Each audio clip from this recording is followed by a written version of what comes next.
in another way, and naturally it just kind of it broke society down, and which is something we didn't actually get to see with Rick and his crew. I mean, Rick just wakes up and the world's just gone to the toilet, Now, hey, Jason, I think honestly they Jason, could probably we got to take a break a little bit more. We got to take a break. I'm sorry. We got to take a 2-minute break, and we will be back in 2 minutes. Great.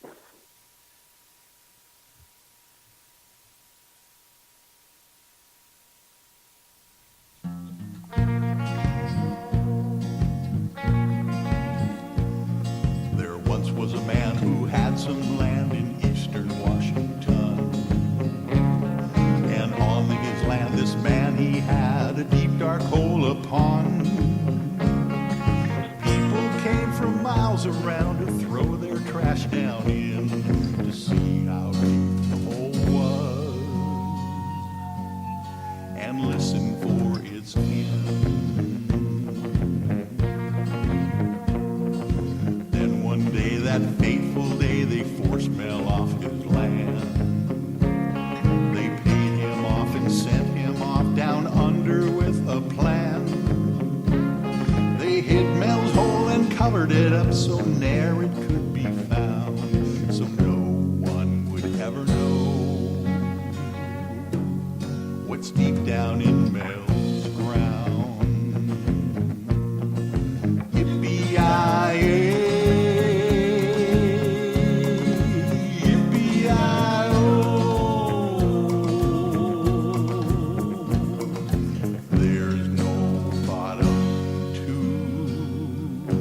Mel's hole. So if you chance to find yourself in eastern Washington, Please check out the Night Dreams Talk Radio website at www.nightdreamstalkradio.com. Also, if you want to keep our show free of advertising, just hit the donate button. Give $1 or $2. Remember, all prior shows are always free to listen to. We at Night Dreams Talk Radio thank you for your support.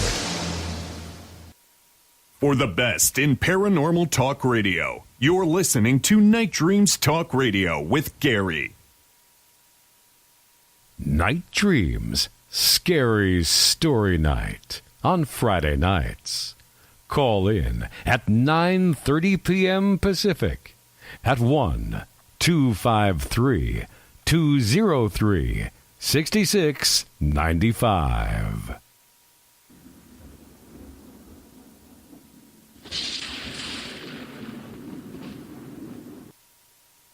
And we're back on Night Dreams Talk Radio. We had to do that because, well, we have a station right now. I had to run a little bit of ads. Well, hey, Jason, are you still there? Absolutely, sir. Well, yeah, I just, my imagination when I think about this, I just don't know if they can pull it off even another year. I think they have lost their way of, The Walking Dead and the fear of, it just is. I don't know. I watch it and I don't get excited anymore. And I think that's kind of where I think a lot of the fan base and things, I believe, it's kind of where they are. They're, we're losing the people we grew up with, so to speak. We've grown to love Carl and Rick and, all the cast. And of course, now I did the fact that I like the approach that the Robert Kirkman had did with the comic as opposed to the show is, now this of course is not entirely true, but a majority of it is like the people that are alive in the comics are dead in the show, and the people that are alive in the show are dead in the comics.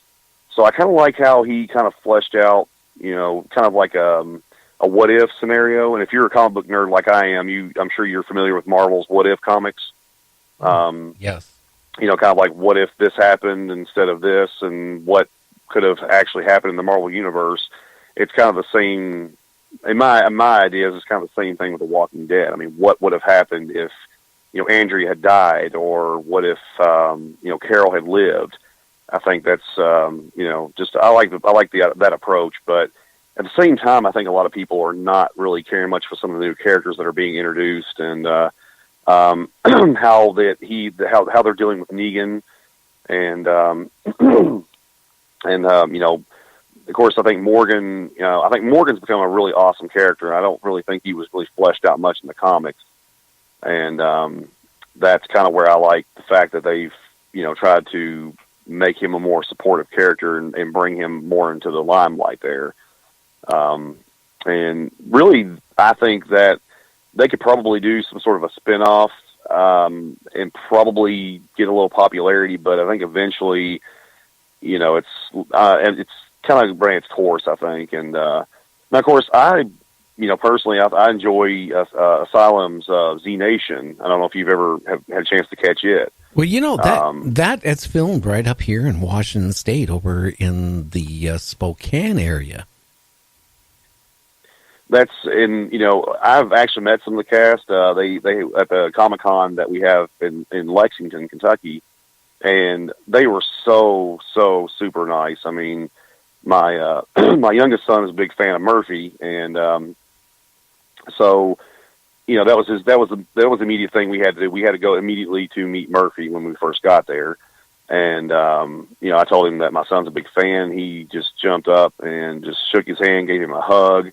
And he said, "Hey, you want to take pictures?" So naturally, of course, we did. And he's like, "You know what? Let's do some zombie poses." And so we did zombie poses. I mean, just a really stand-up guy. I mean, I really couldn't, you know, I mean, I just couldn't believe it. I was like, wow. I mean, he's really, really awesome. And I mean, like I said, the whole cast, I mean, all of them were just really just great people. And we've wanted to get them at Scarefest, which is our, you know, the horror and paranormal convention we have in Lexington, which actually happened this past weekend.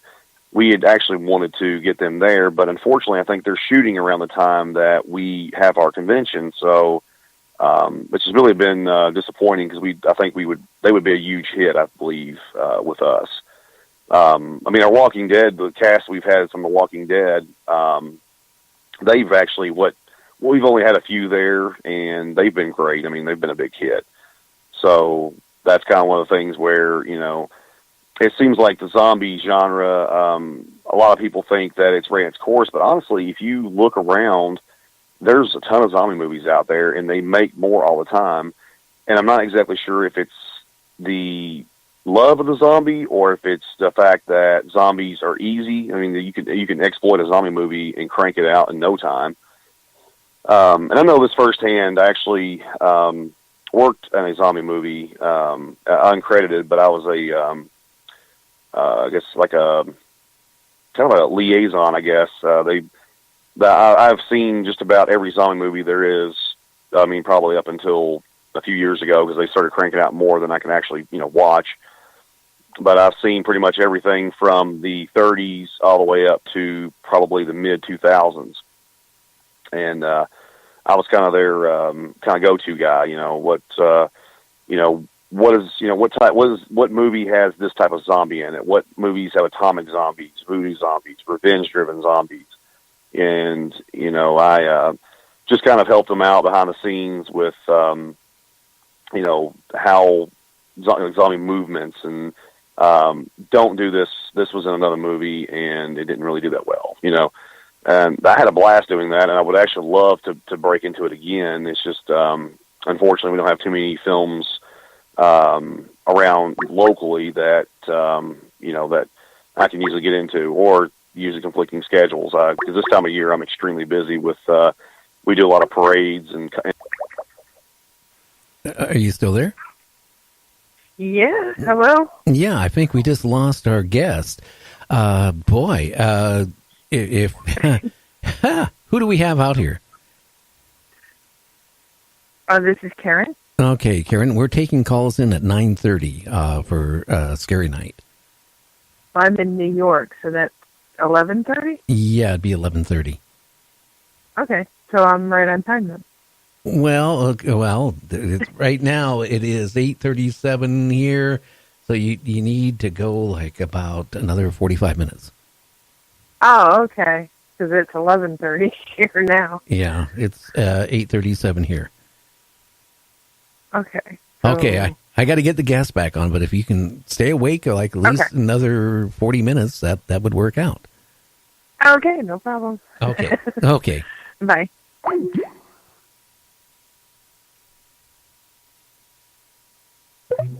Yeah, you still there? Yes, sir. Yeah, I'm trying to figure out what happened. The new Skype, it has now hit the market. It has a lot of strange things that's going on compared to the classic Skype. So, I mean, I am sorry. The computer updated yesterday to the newest Skype version, and it's just messing up off and on. That I could definitely see that. Like I said, I'm an IT guy by trade, so it seems like every time that when something gets updated, you think, oh great, it's going to work better. No, there's usually another bug somewhere that gets rears its ugly head. So this one has a lot because they had literally millions of people saying they didn't want it, so now they updated it again. The main issue is like with classic Skype, you could take people's calls up to like 8 different people could call in, and you could just add them in. With the new Skype, you can't add anybody else in. Automatically, if somebody calls, it puts the other person on hold. And then, you just can't add them together unless they both are Skype, users. So they have kind of done it for a way that you have to be a Skype member and paying for it to add them in at the same time. So that's one of the drawbacks. But, going back to like The Walking Dead, you know what? I just find, like going back to 28 Days, at least, when you went through that whole series of the zombies on that and that movie, that at 28 days, they started dying off. They died off of starvation and all this stuff. How can they carry it on another 10 years to the point of these zombies? I mean, there's not going to be any wildlife left. There's not going to be any humans left. And how can they keep, surviving? Well, I think on the 28 Days Later, that was always a heated debate with a lot of horror fans. Is, are they truly zombies or are they just infected humans kind of thing? Which that's always been kind of, like I said, a topic of discussion with especially a lot of zombie fans. Is that truly a zombie movie? Because I don't personally consider it a zombie movie in the sense that they can be killed by any means. They don't have to be hit in the head or be decapitated. And like you said, they die from starvation. So what's to say that another virus or something else could interrupt their immune system and kill them off that way? Whereas again, The Walking Dead, it gives you that dystopian future, like where there's nothing left. I mean, like you said, they consume, much like how Romero films a lot would cover a lot of that in terms of Dawn of the Dead. I mean, for instance, the perfect example. I mean, the zombies represented the shoppers, the consumers. They are there. They want to be in that mall. They want to consume whatever's in that mall. I think which is kind of the point I think he was trying to drive home, is that, really looking on it, we are the zombies. We are the ones that consume and, keep coming relentlessly. The zombie is the perfect siege weapon. They don't stop. They don't need to sleep. They don't need to eat. Whereas we do, but, if I fall asleep, there's going to be 3 other people to replace me that's going to want the same things that I want. So, it makes them really, that's kind of where it is with that is what happens when there is nothing left. I mean, where do you go from there? I mean, do they, find some sort of an island somewhere? Do they, find a massive fortress? Because, I mean, eventually the zombies are probably going to die off. I mean, they're going to rot to the point to where they can't move. And that, a couple episodes, that's kind of the case. Some of the zombies have fell and just, that's it. They're done for. So yeah, I kind of see that. I mean, but there has to be other groups out there. There has to be other survivors and things. And much like Negan and his team, he had a large, base of people there. How does he keep them all fed? And, obviously by robbing other people, but eventually they're going to consume everything that they have plus the people that are supplying them. So it's kind of how does that exactly work? I don't know, what they